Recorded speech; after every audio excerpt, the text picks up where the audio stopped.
रात का अंधेरा, चारों तरफ खामोशी। सिर्फ एक दो हाइना और कुछ कुछ पंछियां अपनी चीख पुकार से उस खामोशी से अकेले लड़ाई कर रहे थे। चारों तरफ सुनसान, कहीं पर भी एक भी इंसान का कोई वजूद नहीं था। उस अंधेरे में उन हाइना और पंछियों को छोड़ के भी एक ऐसा शख्स भी था जो उस रात में खामोशी को तोड़ रहा था। लेकिन उन लोगों से इस शख्स का फ़र्क ये था कि वो हाइना और पंछी अपना वजूद दिखाने के लिए चीख रहा था और दूसरी तरफ वो शख्स अपना छोड़कर सबका वजूद मिटाने के लिए अपना एक काम कर रहा था। करीब 5 घंटे से वो शख्स मंत्र पढ़े जा रहा था, या फिर शायद पढ़े जा रही थी। उस शख्स के बदन पर एक काला कपड़ा था जो उस अंधेरे में उसको अपना काम करने के लिए मदद कर रहा था। वो कोई शख्स नहीं बल्कि एक लड़की थी, शायद लड़की भी नहीं, क्योंकि उसे ना तो शख्स कह सकते हैं और ना ही कोई लड़की। वो थी एक तांत्रिनी। उस तांत्रिनी के सामने होम का आग हू हू करके जल रहा था। उस तांत्रिनी ने आग पर लगातार कुछ चीज फेंकती जा रही थी और लगातार मंत्र का जाप करती जा रही थी।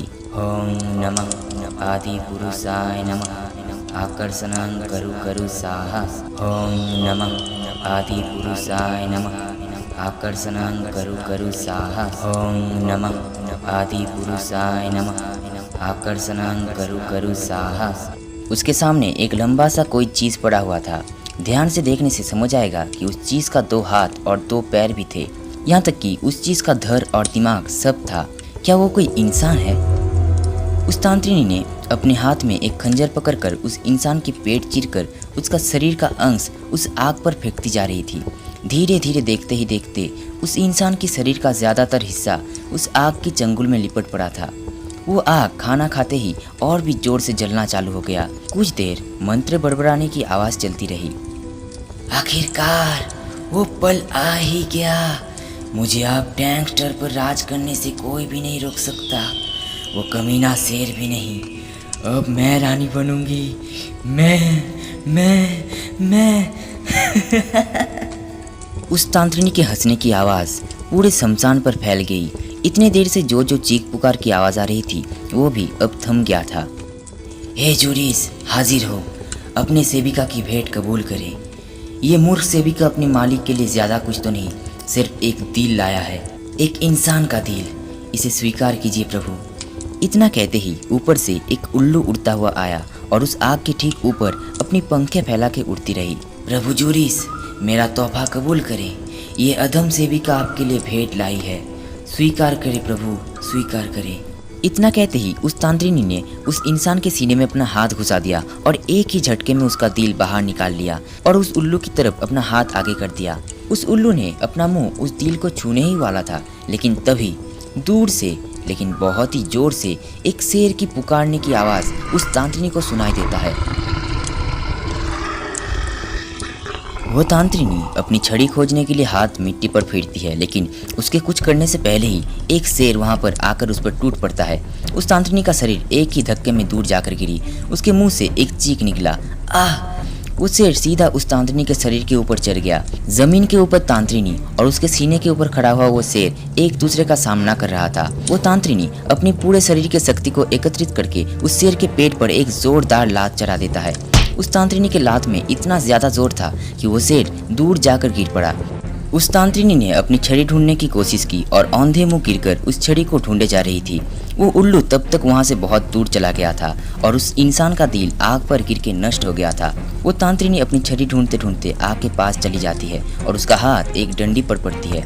उस तरफ वो शेर जल्दी से अपने आप को संभाल कर उठ खड़ा होता है और फिर से उस तांत्रिनी को अपने चपेट में लाने के लिए उसकी तरफ भागता है। लेकिन वो शेर उस तांत्रिनी की तरफ बढ़ने से पहले ही वो तांत्रिनी अपनी छड़ी उठा के अपनी जादुई शक्ति को इस्तेमाल करके उस शेर की तरफ हमला कर देता है।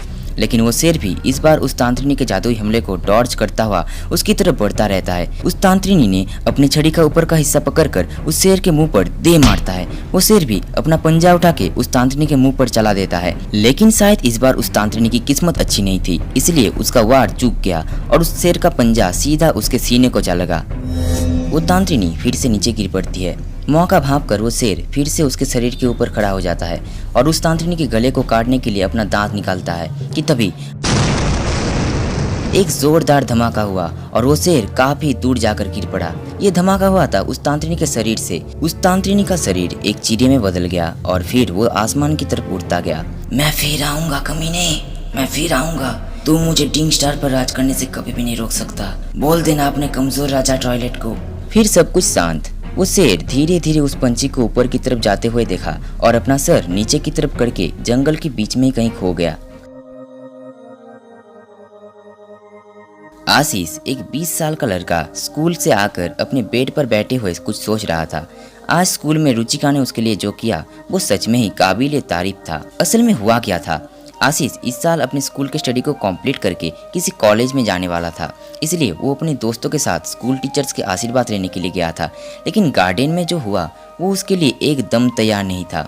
आशीष और उनके दोस्त जब स्कूल से वापस आ रहे थे तब कालिया नाम का एक लड़का जो कि अपने 2 कौड़ी के गैंग को लेकर स्कूल में गैंगस्टर नाम में फेमस था, आशीष को रास्ते में रोक लेता है। ए खजूर, सुबह सुबह क्यों यहाँ पर आया बे? क्या यहाँ पर मेला लगा है? तुम लोगों का स्कूल में एक्सपायर डेट खत्म हो गया है तो फिर यहाँ पर क्यों आए हो बे? क्या घर में संडास करने की कमी है? कालिया की बात को सुनकर उसके गैंग के जो 6-7 बंदे थे वो आशीष और उनके दोस्तों पर हंसने लगे। हाँ बॉस, आपने एकदम ठीक बोला। लगता है कि शायद उन लोगों के किसी के घर में भी संडास करने की सुविधा ही नहीं है। वैसे तो आशीष चाहे तो उसके दोस्तों के साथ कालिया और उनके दोस्तों का मुंह तोड़ जवाब दे सकता है, लेकिन वो उन 2 कौड़ी के कमीने से झगड़ा करके अपना टाइम वेस्ट नहीं करना चाहता था। इसलिए वो कालिया को बहुत ही शांत स्वर में कहता है, अरे कालिया, मैं मानता हूँ कि मेरे घर में वो सब करने की सुविधा ही नहीं है, लेकिन आप जैसे लोग हम जैसे लोगों से बात करें ये शायद हमें शोभा नहीं देता। कालिया समझ गया कि आशीष उसके बात को काटना चाहता है, इसलिए वो आशीष पर दबाव बनाते हुए कहता है, तो बेटा नदी चले जाते, यहाँ पर अपने चिंटू पिंटू के फौज लेकर संडास करने का तो कोई मतलब नहीं है, क्यों? आशीष और उनके दोस्त कालिया की बात सुनकर बहुत ही ज्यादा गुस्सा हो गए थे। आशीष के एक फ्रेंड राहुल अपनी मुट्ठी भींचते हुए कालिया की तरफ गुस्सेली आंखें करता हुआ देखता है और सामने जाने के लिए बढ़ता है, लेकिन रुचिका उसकी एक हाथ पकड़ के उसे रोक लेती है और खुद आगे आकर कालिया और आशीष के बीच में खड़ी हो जाती है। रुचिका को ऐसा करते देख आशीष और उनके दोस्त काफी कॉन्फ्यूज थे। आशीष रुचिका के कंधों को पकड़कर चिंता के साथ बोला, क्या कर रही है? मैं देख रहा था ना तूने। रुचिका आशीष को इशारा करके उसकी बात रोक देती है और कहती है, तो मिस्टर कालिया रजन, क्या कह रहे थे आप? हमारे घर में संडास करने की कमी है ना? लेकिन आप लोगों के घर में है ना? तो आप जैसे निकम्मा लोग स्कूल पर सूरत दिखा के स्कूल का नाम क्यों डुबा रहे हो? रुचिका बहुत ही सिंपल तरीके से कहती है, लेकिन दूसरी तरफ रुचिका की बात को सुनकर कालिया और उनके गैंग के दोस्त बहुत ही ज्यादा कॉन्फ्यूज थे। वो लोग आशीष का मजाक बनाते हुए कहते हैं, क्यों बे आशीष, एक लड़की के पीछे खड़े होकर हीरो बना फिरता है? कायर कहीं का, तेरे जैसे। कालिया के बाद उसके मुंह पर आकर रुक जाता है। तभी एक हाथ कालिया के गाल को अपनी जपेट में ले लेती है और फिर चटाक, एक चटाक आवाज से पूरा गार्डन गूंज गया। ये थप्पड़ रुचिका ने कालिया के गाल पर दे मारा था।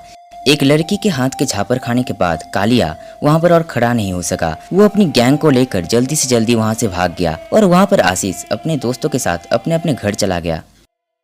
आशीष इसी बारे में सोच रहा था। उसे कालिया की बात दिल पे लगा था, इसलिए वो अपने ग्रैंडफादर के रूम की तरफ चला गया जहाँ पर वो अक्सर माइंड फ्रेश करने के लिए जाया करता है। आशीष का ग्रैंडफादर अर्जुन साव इस दुनिया में नहीं रहे। जब आशीष 8 साल का था तभी वो इस दुनिया को छोड़कर चल बसे थे, लेकिन आशीष के मन में अपने ग्रैंडफादर को लेकर बहुत ही ज्यादा मेमोरीज था, इसलिए वो कभी भी उसके ग्रैंडफादर को नहीं भूला था। आशीष जब बहुत ही परेशान होता था तब वो आंखें बंद करके ग्रैंडफादर को याद करता था और एक्सपेक्टेशन के मुताबिक उसे उसके मन में अपने ग्रैंडफादर की छवि दिखाई देती थी जो आशीष को हर वक्त हौसला देता था। अर्जुन साव के चले जाने के बाद उनका रूम किसी ने यूज नहीं किया, क्योंकि अर्जुन साव एक बड़े शिकारी थे, इसलिए ये जायज था कि उनके रूम में बहुत ही ज्यादा एंटीक चीजें रखी हुई थी। वैसे तो अर्जुन साव के रूम में कोई ज्यादा आता जाता नहीं था, लेकिन आशीष को इसका पूरा हक था। जो भी हो, आशीष अपने ग्रैंडफादर के रूम के चेयर पर बैठ के अपने ग्रैंडफादर के बारे में सोच रहा था कि तभी उसे अपनी ग्रैंडफादर की एक बात याद आया, एक ऐसी बात जो आशीष के दिमाग से इतने दिनों निकल ही गया था। उसके ग्रैंडफादर ने उसे कहा था कि जब आशीष 20 साल का हो जाए तब वो उनकी संदूक को खोलकर देखे। आशीष के मन में एक ख्याल आता है और वो माँ के पास रखे चाबी को लेकर अर्जुन साव के एक सिंदूक को खोलता है। आशीष बहुत ज्यादा एक्साइटेड था, आखिर दादू मेरे लिए क्या छोड़ कर गए होंगे। आशीष सिंदूक को खोलता है और सिंदूक के अंदर पड़े सामान की तरफ देखता रहता है। उस सिंदूक के अंदर ज्यादा कुछ नहीं रखा था, बस कुछ ऐसी चीजें थी जो शायद अर्जुन साव अपने शिकार के लिए इस्तेमाल करते थे। उस सिंदूक के अंदर एक 5mm का कोल्ड पिस्तौल, एक बाइनोकुलर, कुछ दवाई, एक डायरी और एक छोटी सी लेकिन पुरानी किताब। उस किताब का नाम था अनजानी गुफा। आशीष चीज़ों को एक एक करके निकालता है और डायरी को खोलकर पढ़ता रहता है। उस डायरी के अंदर ज़्यादा कुछ लिखा नहीं था, सिर्फ एक दो पेज में कुछ लाइन लिखा हुआ था। इन चीज़ों को ध्यान से इस्तेमाल करना आशीष, इस किताब को ध्यान से पढ़ना, यहाँ पर एक भी बात झूठी नहीं है, मैं खुद ही इसका सबसे बड़ा सबूत हूँ। बस यही, बाकी पूरा डायरी ब्लैंक था। आशीष डायरी को ध्यान से खोल कर देखा, उसके अंदर एक बड़ा सा चाबी रखा हुआ था। उस चाबी के बनावट आशीष को थोड़ा अजीब लगा। चाबी का साइज आशीष के हथेली के बराबर होगा और उस चाबी में कुछ मंत्र लिखा था जो आशीष पढ़ नहीं पाया क्योंकि उसे उस लैंग्वेज के बारे में कुछ पता नहीं था। आशीष ध्यान से उस चाबी को ऑब्जर्व किया और उसको एक तरफ रख दिया। आशीष उस छोटी सी किताब को अपने हाथों में लिया। उस किताब के ऊपर सुनहरी अक्षरों में लिखा हुआ था अनजानी गुफा। उस किताब का साइज ज्यादा बड़ा नहीं था, लगभग 20-30 पन्ने का किताब पढ़ना आशीष के लिए ज्यादा बड़ी बात नहीं था। वो किताब को ध्यान से देखा, वहाँ पर लेखक का कोई नाम नहीं लिखा था। आशीष उस किताब को 2 हाथों में पकड़कर पढ़ता रहता है। उस किताब को पढ़ते पढ़ते आशीष की नसें बाहर निकलने को आया था। उस किताब को पूरा पढ़कर आशीष के दिल और दिमाग दोनों में ही आग जल रही थी, एक्साइटमेंट की आग। आशीष की आंखों पर एक अलग सा चमक आ गया। आशीष उन सामानों को एक पोटली में बांधकर अपनी रूम की तरफ चला। आखिरकार उस किताब अनजानी गुफा के अंदर ऐसी कौन सी बात छुपा हुआ था, जानने के लिए सुनते रहिए अनजानी गुफा।